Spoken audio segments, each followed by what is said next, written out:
بسم اللہ الرحمن الرحیم الحمد للہ رب العالمین اللہم صلی وسلم وبارک علی سیدنا و نبینا محمد وعلی آلہ واصحابہ اجمعین اما بعد۔ کتاب الغصب ہوا الاستیلاء علی حق الغیر عدوانا۔ غصب عربی زبان میں بطور ظلم کسی چیز کو لینا اسے کہتے ہیں۔ شریعت میں کہتے ہیں کہ کسی دوسرے کے حق پر ظلماً قبضہ جما لینا یہ غصب کہلاتا ہے۔ کسی دوسرے کے حق پر ظلماً قبضہ جمانا یہ غصب کہلاتا ہے۔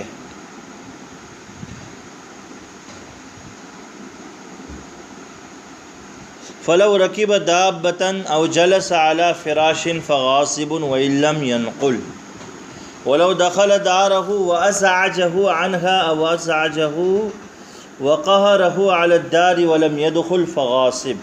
وفي الثانية وجه واهن۔ کہہ رہے کہ دوسرے کا حق کوئی عین ہو، کوئی چیز ہو، جیسے گھر وغیرہ یا منفعت، جیسے سواری پر سوار ہونا وغیرہ، تو گھر مالک کی رضامندی کے بغیر اس کے مکان میں رہنا،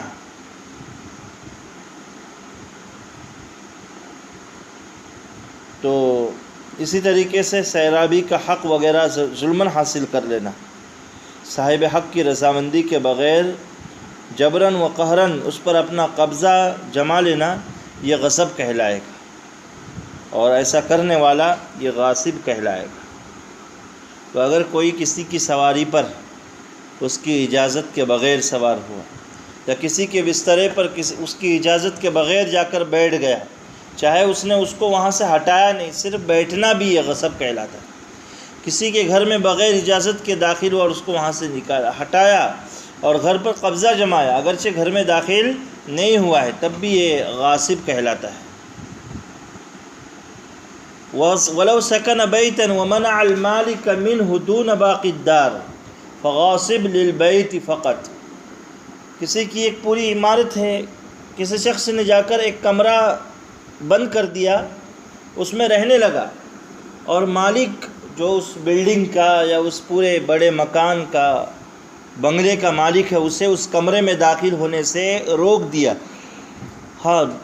گھر کے اور اس بنگلے کے باقی حصے کو مالک استعمال کر رہا ہے، تو ایسی صورت میں یہ غاصب فقط اس مخصوص کمرہ جس پر اس نے قبضہ جمایا ہے اسی حد تک وہ غاصب کہلائے گا۔ وَلَوْ دَخَلَ بِقَصْدِ الْاِسْتِلَاءِ وَلَيْسَ الْمَالِكُ فِيهَا فَغَاصِبٌ۔ غاصبانہ قبضے کی نیت سے کسی جگہ پر داخل ہوا اور مالک وہاں پر موجود نہیں ہے، تب بھی یہ غاصب کہلائے گا۔ اور اگر مالک ہو وَلَمْ يُزْعِجْهُ فَغَاصِبٌ لِنِصْفِ الدَّارِ إِلَّا يَكُونَ ضَعِيفًا لَا يُعَدُّ مُسْتَوْلِيًا عَلَى صَاحِبِ الدَّارِ۔ کہہ رہے ہیں کہ اگر گھر والا اس گھر میں موجود ہے اور یہ غاصب اس کو وہاں سے نکالے نہیں، بلکہ اندر جا کر خود گھس جائے گھر میں، تب بھی یہ نصف دار کا غاصب ہوگا۔ لیکن اگر مان لو یہ گھر میں گھسنے والا جو غاصب ہے وہ کمزور ہے، تو اور صاحب مکان پر اس کو اتنی کوئی طاقت یا حیثیت اور مالی اعتبار سے کوئی برتری حاصل نہیں ہے، منصب اور مال اور طاقت کی بنیاد پر، تو یہ غاصب نہیں کہلائے گا۔ وَعَلَى الْغَاصِبِ الرَّدُّ۔ غاصب نے جو بھی چیز غصب کی ہے، چاہے منقولہ یا غیر منقولہ ہو، فوری طور پر مغصوب منہ، یعنی اس چیز کے مالک کو وہ شے واپس کرنا یہ غاصب کی ذمہ داری ہے، اس پر لازم ہے کہ وہ فوری طور پر اس چیز کو واپس کر دے۔ اسی طریقے سے ہمارے زمانے میں ایک معاملہ یہ چلتا ہے کہ ایک آدمی نے 10-20 سال پہلے کسی کا دکان کا گالا یا مکان کرائے پر لیا تھا، اور یہ پرانا بھاروتری بن کر اس میں رہ رہا ہے۔ صاحب مکان چاہتا ہے کہ یہ یہاں سے نکل جائے، یا وہ چاہتا ہے کہ یہ یہاں پر رہے، لیکن میں جو کرایہ متعین کروں گا سال بسال یا جو بھی مہنگائی کے بڑھنے کی صورت میں اس کو دینا پڑے گا، لیکن یہ کرایہ دار وہ دیتا نہیں ہے، اور حکومت کے غیر شرعی قانون کا سہارا لے کر وہی پرانا کرایہ ادا کرتا ہے اپنے دکان کا یا مکان کا، اور زبردستی وہاں پر رہ رہا ہے، تو شرعاً یہ بھی غصب ہے۔ اس پر اجارے کا یا کرائے کے معاملے کا شرعاً انطباق نہیں ہوگا، یہ بھی ظالم کہلائے گا۔ اور غصب کے سلسلے میں جتنی بھی وعید قرآن و سنت میں وارد ہوئی ہے، یہ اس پر بھی چسپاں ہو جائے گی، اس لیے خاص طور پر اس کا خیال رکھنا چاہیے۔ تو یہ بات ہے وعلی الغاصب الرد، غاصب کی ذمہ داری ہے کہ فوراً شے مغصوب کو واپس کرے۔ غصب یہ حرام ہے، گناہ کبیرہ ہے۔ قرآن کریم میں اللہ تعالیٰ نے صاف طور پر منع فرمایا، سورہ بقرہ میں ہے وَلَا تَأْكُلُوا أَمْوَالَكُمْ بَيْنَكُمْ بِالْبَاطِلِ وَتُدْلُوا بِهَا إِلَى الْحُكَّامِ لِتَأْكُلُوا فَرِيقًا مِنْ أَمْوَالِ النَّاسِ بِالْإِثْمِ وَأَنْتُمْ تَعْلَمُونَ، کہ آپس میں ایک دوسرے کا مال ناحق نہ کھاؤ اور ان کو حاکموں تک نہ پہنچاؤ، کہ کوئی حصہ لوگوں کے مال میں سے ظلم کر کے حق تلفی کر کے تم کھا لو، حالانکہ تم حقیقت میں جانتے ہو کہ یہ اس میں سے تمہارا کوئی حق نہیں ہے۔ یعنی حکومت کے غیر شرعی قانون کا سہارا لے کر یا غلط قسمیں کھا کر یا غلط گواہ کھڑے کر کے دوسرے کے حق کو کوئی زبردستی حاصل کرے گا تو یہ بھی غصب یہ بھی کیا کہلائے گا؟ غصب کہلائے گا۔ حدیث پاک میں اللہ کے رسول صلی اللہ علیہ وسلم نے فرمایا کہ کسی مسلمان کا مال اس کی خوشی اور رضامندی کے بغیر حلال نہیں ہے، جائز نہیں ہے۔ جو ظلماً ایک بالشت زمین پر بھی قبضہ جمائے تو اسے قیامت کے دن ساتوں زمین کا طوق پہنایا جائے۔ صحیح بخاری اور صحیح مسلم کی یہ روایت ہے۔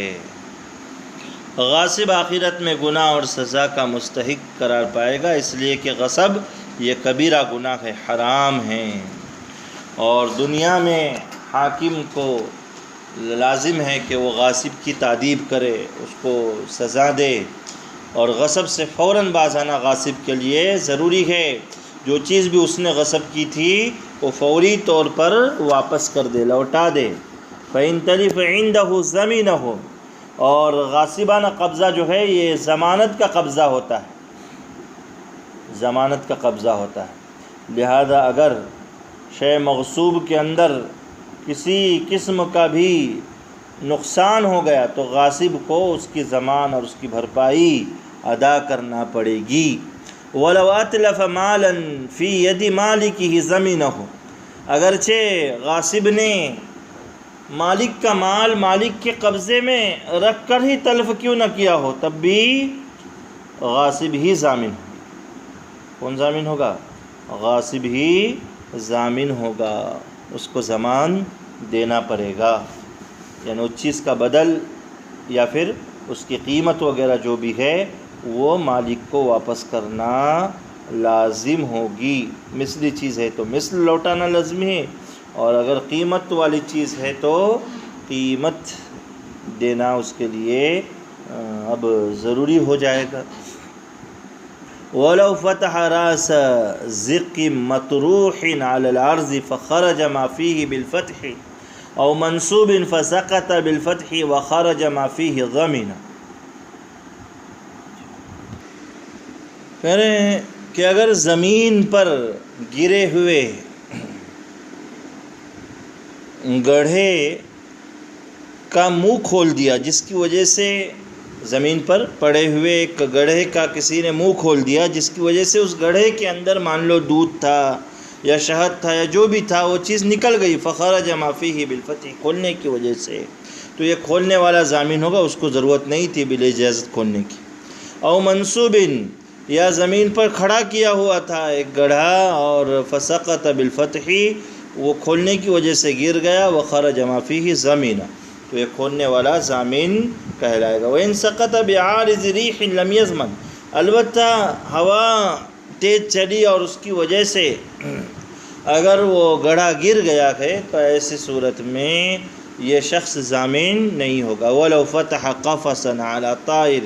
وَحَيَّجَهُ فَطَارَ ضَمِنَهُ، ایک پنجرے کے اندر جو ہے پرندہ طوطا وغیرہ بند ہے، کبوتر بند ہے، کسی نے جو ہے پنجرے کا دروازہ کھول دیا اور پرندے کو ذرا اکسایا، جس کی وجہ سے وہ پرندہ اڑ گیا بیچارے کا، تو یہ پنجرے کا دروازہ کھولنے والا، اور دروازہ کھولنے کے بعد اس کو جس نے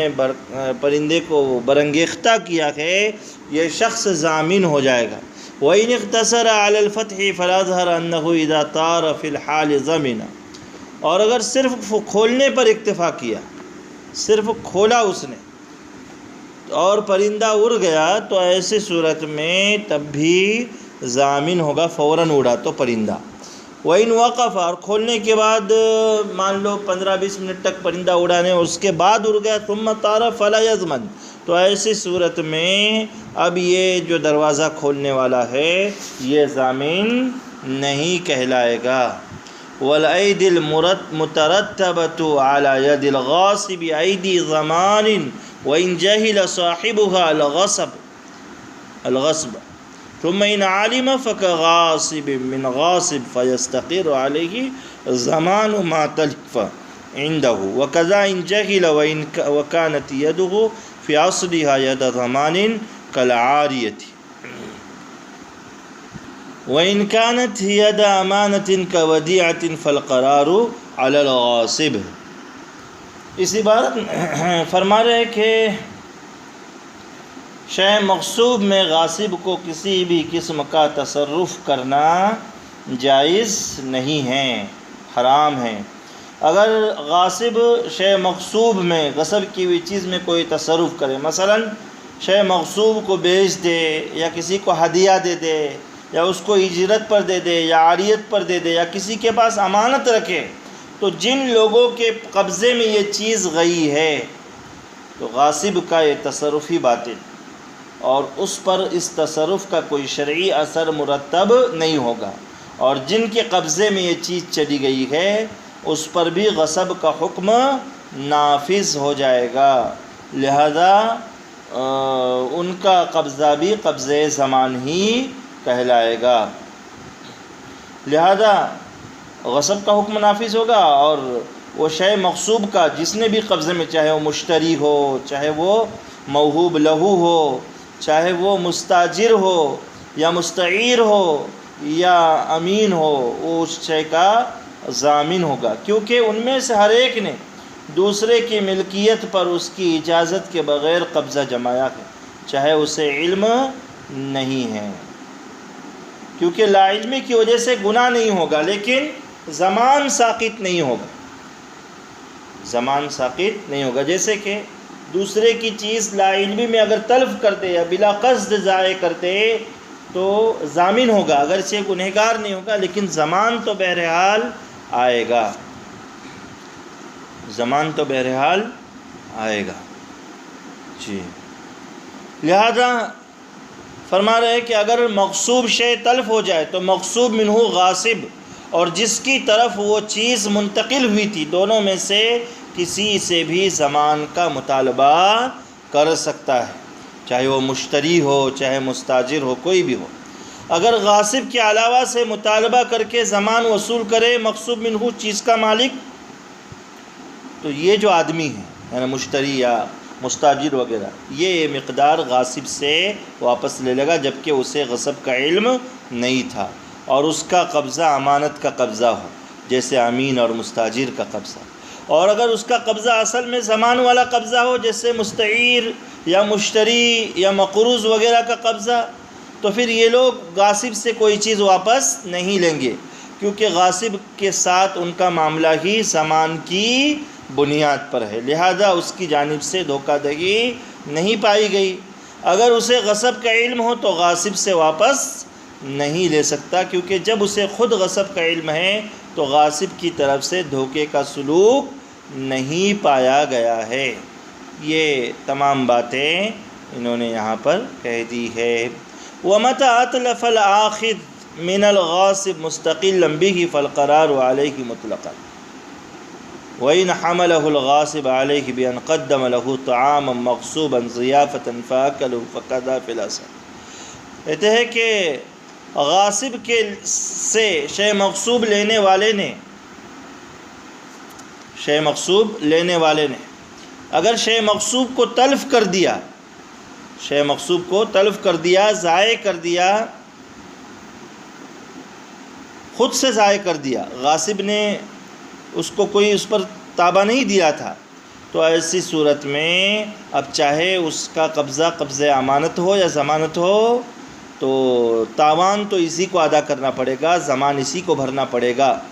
اور اگر مان لو غاصب نے مرغی غصب کی اور اس کو پکا کر مالک کو ہی دے دیا اور مالک نے کھا لیا، فقضا فی الازہر، غاصب نے اس پر ابھارا اس کو، اور مالک کو نہیں بلکہ کسی کو مرغی کھلا کر مرغی پکا کر پیش کر دیا اور اس نے کھا لیا، تو یہ کھانے والے پر ضمان آئے گا قول اظہر کے مطابق۔ اور اس کے مقابلے میں دوسرا قول یہ ہے کہ اس پر ضمان نہیں۔ وَعَلَى هَذَا لَوْ قَدَّمَهُ لِمَالِكِهِ فَأَكَلَهُ بَرِّ الْغَاصِبِ، اور اگر مالک نے خود نے کھا لیا، یعنی مرغی غصب کی غاصب نے، اور مالک کو ہی، جو مرغی کا مالک ہے اسی کو اس کا جو ہے سالن پکا کر کھلا دیا، تو غاصب اپنے جو ہے اس سے بری ہو جائے گا، ضمان سے بری ہو جائے گا، اس پر کوئی ضمان وغیرہ عائد نہیں ہوگا، غاصب پر کوئی ضمان عائد نہیں ہوگا۔ تو یہ غصب کے احکامات اس پہلی فصل میں بیان کیا، اس کے بعد بھی طویل بیان ہے کہ شے مغصوب کا ضمان کس طریقے سے آتا ہے، اس کے ساری تفصیلات آگے موجود ہے۔ واللہ اعلم۔